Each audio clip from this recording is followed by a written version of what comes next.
battle after another. Paul Thomas Anderson.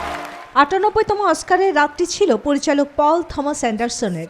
দীর্ঘ কেরিয়ারে ১১ বার মনোনয়ন পেয়েও খালি হাতে ফেরা এই নির্মাতা এবার তার dark comedy thriller one better after অ্যানাদারের জন্য সেরা ছবি, সেরা পরিচালক সহ মোট ৬টি পুরস্কার জিতে নিয়েছেন।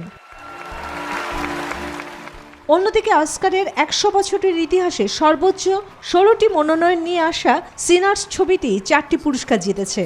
যমজ ভাই স্মোক ও স্ট্রাকের দ্বৈত ভূমিকায় দুর্দান্ত অভিনয়ের জন্য সেরা অভিনেতার পুরস্কার জিতে নিয়েছেন মাইকেল বি জর্ডান। তবে সেরা অভিনেত্রীর মুকুট উঠেছে আইরিশ তারকা জেসি বাকলির মাথায়।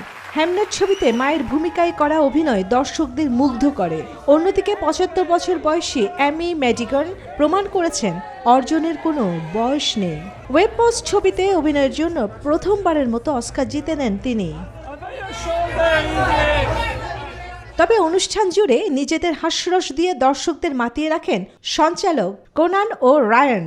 অস্কার আসরে এবারের আলোচনায় কেন্দ্রবিন্দুতে উঠে এসেছে এক মানবিক প্রতিবাদ। হলিউডের সবচেয়ে বড় এই মঞ্চে দাঁড়িয়ে যুদ্ধ ও রক্তপাতের বিরুদ্ধে কণ্ঠ তুলেছেন no entry for old man খ্যাত অভিনেতা হেভিয়ার বারদেম। তার বক্তব্যের সময় পাশে দাঁড়িয়ে থাকা প্রিয়াঙ্কা চোপড়াও সমর্থনের ইঙ্গিত দিতে দেখা যায়। চন্দ্রানী চন্দ্রা, নিউজ 24।